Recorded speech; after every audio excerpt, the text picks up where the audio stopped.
প্রিয় শিক্ষার্থীরা, আমরা প্রথম পর্বে ত্রিকোণমিতির মোটামুটি ধারণাটা লাভ করেছিলাম। এখন আমরা এই পর্বে আরেকটু গভীরে যাওয়ার ট্রাই করব। তো আমরা এই পর্বে আরেকটু গভীরে যাব এবং ত্রিকোণমিতির খুব ইম্পর্ট্যান্ট বিষয় নিয়ে আলোচনা করব। তো তোমরা জানলে কিন্তু অবাক হবে যে ত্রিকোণমিতিটা কিন্তু শুধুমাত্র তোমার ম্যাথমেটিক্যাল আ বুকসের আন্ডারে সীমাবদ্ধ নয়, বরং এটার অ্যাপ্লিকেশনস অনেক জায়গায় আছে। অনেক জায়গায় এটার অ্যাপ্লিকেশন বা এটার যে কাজ সেটা কিন্তু আছে। তো আমরা আজকে অন্ততপক্ষে কিছু একটা জানার ট্রাই করব। সেটা হচ্ছে তোমার আ এই যে ত্রিকোণমিতিটা এইটার যে ইম্পোর্টেন্ট টার্মগুলা, ইম্পোর্টেন্ট টার্ম বলতে আ ত্রিকোণমিতিটা অ্যাকচুয়ালি কিসের জন্য হয়? এটা অ্যাকচুয়ালি কিসের উপরে হয় আমরা সেটাও জেনেছিলাম। এটা হচ্ছে সমকোণী ত্রিভুজের ক্ষেত্রে হয়। সমকোণী ত্রিভুজের ক্ষেত্রে হয়। তো সমকোণী ত্রিভুজের কিন্তু বেশ কিছু প্রপার্টিস আছে যার ফলে তোমার এই ত্রিকোণমিতিটা আর উদ উদ্ঘাটন হয়েছে। ঠিক আছে? তো এই প্রপার্টিজ গুলো তোমাকে অবশ্যই জানতে হবে এবং আমরা কিন্তু অলরেডি বলেছিলাম যে সমকোণী ত্রিভুজ কি আসলে? যার একটি কোণ সমকোণ বা একটি কোণের পরিমাপ 90 ডিগ্রি, তাই না? ৯০ ডিগ্রি, একটা কোণ ৯০ ডিগ্রি হতে হবে। তাহলে বাকি ২ টা কোণের সমষ্টি কত হবে বলো তো? আমরা জানি কি টোটাল ত্রিভুজের ৩ কোণের সমষ্টি কত? ১৮০ ডিগ্রি। তাহলে একটা যদি 90 ডিগ্রি হয় তাহলে বাকি যে ২ টা হবে সেই ২ টার সমষ্টিও কত ডিগ্রি হবে? 90 ডিগ্রি হবে। আচ্ছা, তো 90 ডিগ্রি বলতে এখানে আমরা কিন্তু 45 ডিগ্রি নিয়েছি। 45 ডিগ্রি নিলে কি হবে? এইটা ৪৫ হবে, এইটাও ৪৫ ডিগ্রি হবে। এটা যদি ৪৬ নিতাম এখানে কত হতো? ৪৪ হতো, তাই না? তার মানে তুমি যে কোণই নাও না কেন তোমার হচ্ছে আ এইখানে এই একটা আরেকটার কি হবে বলো তো? একটা আরেকটার পূরক হবে, তাই না? পূরক কোণ সম্পর্কে তো তোমরা নিশ্চয়ই জানো, তাই না? যে ২ টি কোণের সমষ্টি যদি 90 ডিগ্রি হয় তাহলে কি একটি অপরটির কি কোণ? পূরক কোণ বলে, তাই না? আচ্ছা, তো এই ২ টা একটা আরেকটার পূরক কোণ হয় কিসের ক্ষেত্রে? তোমার হচ্ছে সমকোণী ত্রিভুজের ক্ষেত্রে। আচ্ছা, তো সমকোণী ত্রিভুজে তোমার তাহলে তুমি কি বলতে পারো যে একটি কোণের মান যদি তোমার জানা থাকে তাহলে কিন্তু তুমি অপর কোণটির মানও বের করতে পারবে। অপর কোণটির মান কিভাবে বের করতে পারবে? তোমাকে কি করতে হবে? তোমাকে 90 থেকে জাস্ট যে কোণটার মান জানো, সেই কোণটার মানকে বিয়োগ করতে হবে। তোমার যদি এটা 30 ডিগ্রি হয়, তাহলে এইটা কত ডিগ্রি হবে বলো তো? 60 ডিগ্রি হবে, তাই না? Total 90 degree. এখানে আমাদের এটা হচ্ছে 45 ডিগ্রি। এটা যদি আমাদের 45 ডিগ্রি হয়, তাহলে আরেকটা কোণের পরিমাপ কত হবে বলো তো? আরেকটা কোণও কিন্তু 45 ডিগ্রি হবে। বুঝতে পারছো ব্যাপারটা? আচ্ছা, তাহলে এটা হচ্ছে আমাদের সমকোণী ত্রিভুজ যার একটি কোণ হচ্ছে সমকোণ। যার একটি কোণ কি? সমকোণ। আচ্ছা, তো এই গেল হচ্ছে আমাদের একটি বৈশিষ্ট্য। আর কিছু বিষয় আমাদেরকে জানতে হবে সেটা হচ্ছে একটি হচ্ছে অতিভুজ, অতিভুজ আর একটা হচ্ছে লম্ব আর আরেকটা হচ্ছে ভূমি। আর এই সমকোণের বিষয়টা তো তোমরা সবাই জানোই। আচ্ছা, তো এখানে তোমার অতিভুজ কোণটা, লম্ব কোণটা, ভূমি কোণটা এইটা নিয়ে আমাদের আলোচনা করতে হবে। আর আরেকটা বিষয় হচ্ছে কোণ, ঠিক আছে? এখন তোমাকে আরো কিছু বিষয় বলতে হয়। সেটা হচ্ছে যে দেখো ত্রিভুজের কিন্তু ৩ টা কোণ। ১ টা কোণ, ২ টা কোণ, ৩ টা কোণ, তাই না? ৩ টা কোণ, ৩ টা বাহু এবং ৩ টা এই যে শীর্ষবিন্দু। আচ্ছা, তাহলে এখানে তোমার একটি কোণ হচ্ছে 90 ডিগ্রি। আ অপর ২ টি কোণ কত? ওই অপর ২ টি কোণকে আমরা কি ভাষায় ত্রিকোণমিতিতে লিখি জানো? গ্রিক ভাষায়, তাই না? আলফা, বেটা, গামা, থেটা, হ্যাঁ? কিংবা হচ্ছে আ ল্যামডা। এই যে এই আ গুলা তোমার গ্রিক যে অ্যালফাবেট আছে, তাই না? গ্রিক অ্যালফাবেটে কিন্তু আমরা কি করি? এই কোণগুলার আ মাপ আমরা নিয়ে থাকি। বিশেষ করে এই যে থেটা, তাই না? থেটা এটাকে কি বলে? এটাকে বলে থেটা। এই থেটাটা নিয়েই আমরা কাজবাজ কিন্তু বেশি করে থাকি। আচ্ছা, তো মনে করো যে একটা কোণের পরিমাপ থেটা। এখন আমরা এই কোণটা থেটা ধরতেছি। ঠিক আছে? এখন তুমি কোনটাকে আ কোণ ধরতেছো, কোন কোণটাকে ফোকাস করতেছো, সেটার উপরেই কিন্তু তোমার ডিপেন্ড করে যে কোনটা ভূমি হবে, কোনটা লম্ব হবে এবং কোনটা ভূমি হবে, তাই না? আচ্ছা, তো এখানে দেখো, এখানে কিন্তু অতিভুজ যেটা, অতিভুজটা অলওয়েজ কিন্তু ফিক্সড থাকে। এখানে তুমি বলো তো এই যে সমকোণী ত্রিভুজের সবথেকে বড় কোণ কোনটা? অবশ্যই এই যে সমকোণটা বা 90 ডিগ্রি কোণটা এটাই কিন্তু সবচাইতে বড় কোণ। আর এই সবচাইতে বড় কোণের বিপরীত বাহুটাই কি সবচাইতে বড় বাহু। আর এই যে সবচাইতে বড় বাহু, এই সবচাইতে বড় বাহু এটাকেই কি বলা হয়? এটাকেই কিন্তু বলা হয় হচ্ছে অতিভুজ। ঠিক আছে? এটাকেই বলা হয় অতিভুজ। আচ্ছা, এইবার আরেকটা বিষয় লক্ষণীয় সেটা হচ্ছে তুমি যেই কোণটাকে থিটা ধরেছ, মানে যেই কোণটাকে তুমি ফোকাস করতেছ, ওই কোণটার বিপরীত যে বাহুটা, ঠিক আছে? বিপরীত যে বাহুটা ওইটাকে বলা হয় হচ্ছে লম্ব। ঠিক আছে? লম্ব বা বিপরীত বাহু বললাম না? বিপরীত বিপরীত বাহু। মনে থাকবে? ওইটাকে বলা হয় লম্ব বা বিপরীত বাহু। আর কোণের সাথে যে সংলগ্ন যে বাহুটা না? তার মানে একটা হচ্ছে অতিভুজ আর কোণ সংলগ্ন আরেকটা বাহু। আচ্ছা, এই কোণের সংলগ্ন ২ টা বাহু আমরা কি জানি? প্রত্যেকটা কোণের কয়টা বাহু থাকে? ২ টা বাহু থাকে না? তো একটা বাহু দেখো অতিভুজ আর একটা হচ্ছে কোণ সংলগ্ন যে বাহুটা, এই বাহু। এই বাহুটাকে কি বলা হয় বলো তো? এই বাহুটাকে বলা হয় হচ্ছে কি? সন্নিহিত বাহু, সংলগ্ন বাহু, তাই না? সন্নিহিত বাহু মানে হচ্ছে সাথের বাহু। সন্নিহিত বাহু মানে কি? সন্নিহিত বাহু মানে হচ্ছে সাথের বাহু। আর এটাকে আমরা কি বলি অনেক সময়? এটাকে আমরা ভূমি বলি। এখন দেখো, এখন ভূমি যা সন্নিহিত বাহু তাই, লম্ব যা বিপরীত বাহুই তাই। কিন্তু এখানে ভূমি কেন বলা হতো? এটাকে লম্ব কেন বলা হতো? এটাকে বলা হতো মূলত এগুলার ইউজেস এর জন্য বা ব্যবহারের জন্য। এই দেখো, এইটা যদি ভূমি হয় আর এইটা যদি লম্ব হয়, তুমি মনে করো যে এইটা কোনো একটা বিল্ডিং, ঠিক আছে? বা কোনো একটা পর্বত। চলো আমরা একটু এই জিনিসটা একটু এঁকে দেখাই। এই জিনিসটা একটু এঁকে দেখাই তাহলে বুঝতে পারবে। মনে করো যে এইটা হচ্ছে একটা পর্বত, ঠিক আছে? পর্বত শৃঙ্গ। তো এই যে পর্বত শৃঙ্গ তোমার এটার ভূমি কোনটা বলো তো? এটার ভূমি হচ্ছে এইটা। ঠিক আছে? এটার ভূমি হচ্ছে এইটা। আর এটার উচ্চতা, এটার উচ্চতাই তো এটার লম্ব, তাই না?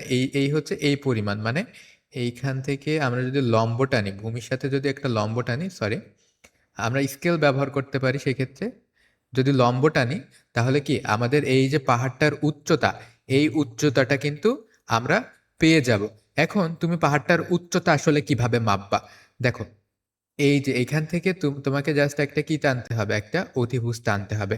এইবার এই কোণটার মান শোনো, আমি বলি, এই কোণটার মান তোমাকে বের করতে হবে এবং তুমি যদি মনে করো যে এই যে দূরত্বটা, এই দূরত্বটা তুমি যদি জানো এবং এখানে তুমি যদি ৪৫ ডিগ্রি কোণ নাও, এখানেও যদি তোমার ৪৫ ডিগ্রি একটা কোণ আসে, তাহলে কিন্তু তুমি এই যে উচ্চতাটা, এই উচ্চতাটা বের করতে পারবা। তাহলে দেখো, আমরা সরাসরি কিন্তু কোনো ফিতার ইউজ করতেছি না। আমরা সরাসরি ওই পাহাড়টাকে এই নিচ থেকে উপর পর্যন্ত মেপে মেপে দেখতেছি না, তাই না? কিন্তু তারপরেও কিন্তু আমরা পাহাড়ের উচ্চতাটা জেনে যাচ্ছি। তো এই যে পাহাড়ের উচ্চতাটা জেনে যাচ্ছি, এইটাই কিন্তু এই যে ত্রিকোণমিতির যে ব্যবহার, এইটাই হচ্ছে ত্রিকোণমিতির একটা মেইন একটা ব্যবহার। আচ্ছা, তো এটা পাহাড় না হোক কোনো একটা বিল্ডিং হতে পারে বা যেকোনো কিছু হতে পারে। তাহলে তুমি যেকোনো কিছুর উচ্চতা কিন্তু এইভাবে ত্রিকোণমিতির সাহায্যে বের করে নিতে পারবা। ঠিক আছে? তো এই যে এই কারণে কিন্তু এটাকে কি বলা হলো? এটাকে ১ম এ লম্ব বলা হলো এবং এটাকে তোমাকে ১ম এ ভূমি বলা হলো। কিন্তু অ্যাকচুয়ালি তোমার লম্ব এবং ভূমি কিন্তু অলওয়েজ আ ফিক্সড না। দেখা যাচ্ছে তোমার ত্রিভুজটা একটু ঘুরে গেল, একটু বেঁকায়ে গেল। তখন কি তোমার লম্ব আ তোমার তখন কি নিচে লম্ব যদি চলে যায়, তখন তো নিচের ওইটাকে আর লম্ব বলা চলবে না। ওইটা ভূমি হয়ে গেল, এটা লম্ব হয়ে গেল। তো এই যে ঝামেলাটা, এই ঝামেলাটা এড়ানোর জন্যই তোমাকে লম্বের বদলে কি বলা হলো? বিপরীত বাহু। বিপরীত বাহু। বুঝতে পারছো ব্যাপারটা? আর ভূমিটাকে কি বলা হলো? ভূমিটাকে বলা হলো সন্নিহিত বাহু। সন্নিহিত বাহু। বুঝতেছো ব্যাপারটা? কত ইজি কিন্তু বিষয়টা। আ তুমি যদি এইটাকে থেটা ধরো তারপরেই কিন্তু তোমার এটা ভূমি হবে এবং ওইটা কি হবে? ওইটা তোমার হচ্ছে লম্ব হবে। আর এটা তো অলওয়েজ একটা অতিভুজ হয়েই আছে, তাই না? অতিভুজ। আচ্ছা, তুমি যদি মনে করো এই থেটার মান জানো, তুমি এই কোণের মান জানো, তুমি যদি নিচের এই দূরত্বটা জানো, মানে ভূমিটার যে দূরত্ব এইটা যদি জানো, তাহলে কিন্তু তুমি খুব সহজে এই অতিভুজটাও বের করে নিতে পারবা। তুমি সহজে এই লম্বটাও বের করে নিতে পারবা। তাহলে চিন্তা করো, কল্পনা করো তো একটু কত অসাধারণ কিন্তু এই ব্যাপারটা, তাই না? খুবই চমৎকার একটি বিষয়। আচ্ছা, আশা করি এই যে বেসিক কথাবার্তাগুলো এটা তুমি বুঝতে পারছো। তাহলে কোনটা লম্ব হবে, কোনটা ভূমি হবে, অর্থাৎ কোনটা বিপরীত বাহু হবে, কোনটা সন্নিহিত বাহু হবে, সেটা ডিপেন্ড করবে তুমি কোনটা ধরতেছো সেটার উপরে। এইটা যদি থিটা হয় তাহলে এই থিটা কোণের বিপরীত বাহু হচ্ছে এইটা, আর সন্নিহিত বাহু হচ্ছে এই যে সংলগ্ন যে কোণ সংলগ্ন যে বাহুটা এটা হচ্ছে সন্নিহিত বাহু। ওকে? তো আশা করি বুঝতে পারছো ব্যাপারটা। এখন তোমার যদি এইটা যদি আলফা হয়ে যায়, ঠিক আছে? এইটা তোমার যদি আলফা হয়ে যায়, তুমি যদি এই কোণটাকে ফোকাস করো, সেক্ষেত্রে এই কোণের বিপরীত বাহু কিন্তু এইটা দাঁড়াবে। বোঝা গেল?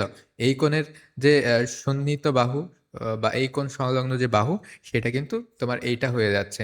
তার মানে এই ক্ষেত্রে কিন্তু তোমার যে লম্বটা, সেটা কি হয়ে যাচ্ছে? ভূমি হয়ে যাচ্ছে, ভূমিটা লম্ব হয়ে যাচ্ছে।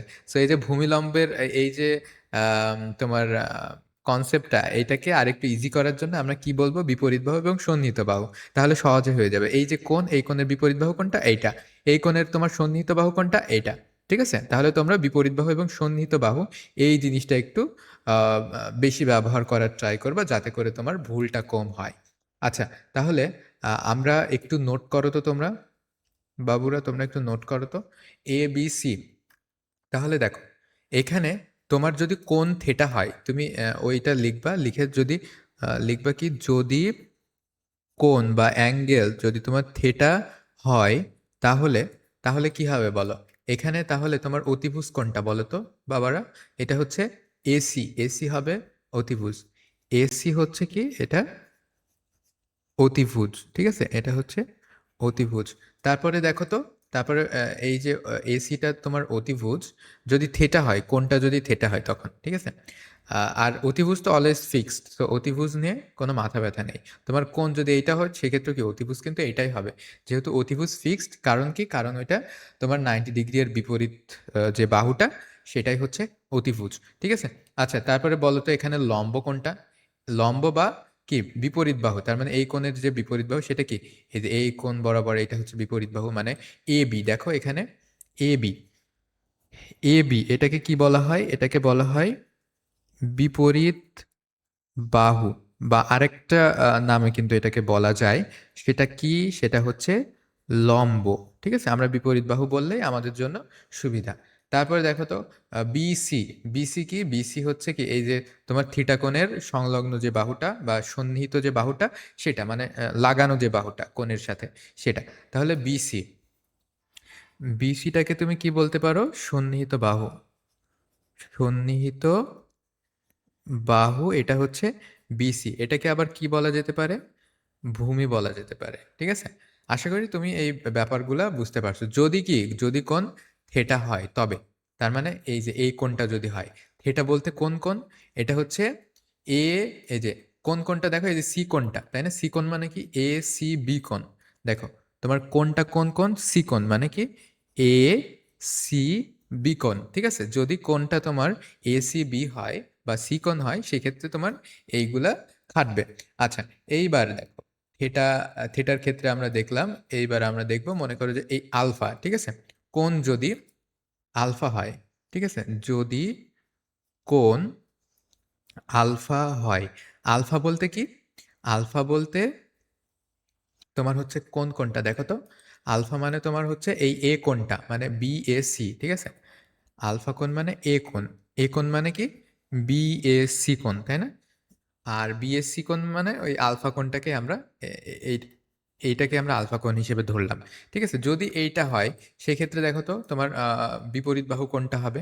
এই যে আলফা কোণের বিপরীত বাহু হচ্ছে বিসি। ঠিক আছে? আলফা কোণের বিপরীত বাহু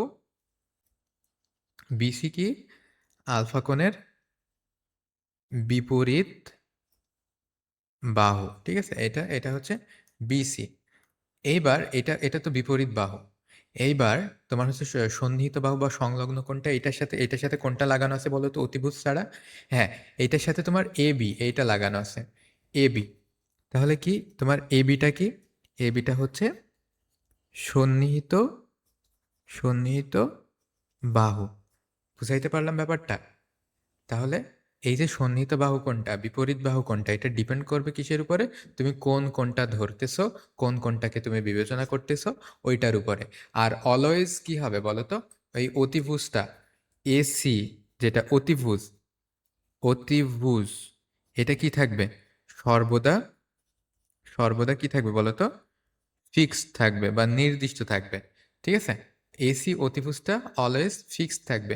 কেন? অতিভুজ কি? অতিভুজ হচ্ছে 90 ডিগ্রি বা সমকোণের বিপরীত বিপরীত বাহু।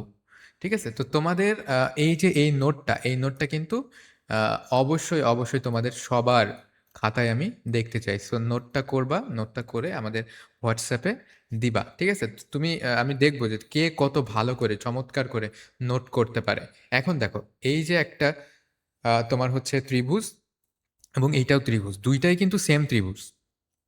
শুধুমাত্র বাহুর দৈর্ঘ্যের ক্ষেত্রে দেখবা আলাদা। ঠিক আছে? কিন্তু সেম কোন দিক থেকে? দেখো, এইটাও আ এইটাও হচ্ছে তোমার সমকোণ। ঠিক আছে? সরি। এইটাও হচ্ছে তোমার সমকোণ, আবার হচ্ছে পাশেরটা এটাও কিন্তু সমকোণ। ওকে? দেখো, এই যে এইটাও 90 ডিগ্রি কোণ, এইটাও কিন্তু 90 ডিগ্রি কোণ। তাহলে ২ টাই কিন্তু তোমার 90 ডিগ্রি কোণ।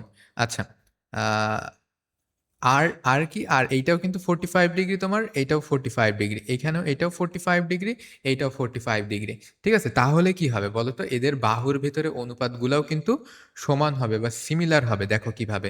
তুমি আ মনে করো যে এইটার হচ্ছে আ তোমার ৮ সেন্টিমিটার হচ্ছে, এইটা ৮ সেন্টিমিটার এমনিতেই ধরে নিবা। এইটা ৬ সেন্টিমিটার, এইটা তোমার হচ্ছে মনে করো ১২ সেন্টিমিটার। ঠিক আছে? যদিও না, এরকম হবে না, তারপরেও একটু ধরে নিবা। আর মনে করো যে এইটার হচ্ছে তোমার ১৬ সেন্টিমিটার। ঠিক আছে? তাহলে এইটা অবশ্যই কি হবে? এটা অবশ্যই ১২ সেন্টিমিটার হবে এবং এইটা অবশ্যই ২৪ সেন্টিমিটার হবে। তার মানে কি? তার মানে এইটার কি? ডাবল। আচ্ছা। তো তোমার যখন কোণগুলা সব কি ফিক্সড থাকবে, তখন কিন্তু ওই তোমার হচ্ছে অনুরূপ বাহুগুলা কিন্তু তোমার কি হবে বলো তো? অনুরূপ বাহুগুলাও কিন্তু সেইম হবে। বুঝতে পারছো ব্যাপারটা? আমি কি বললাম কথাটা?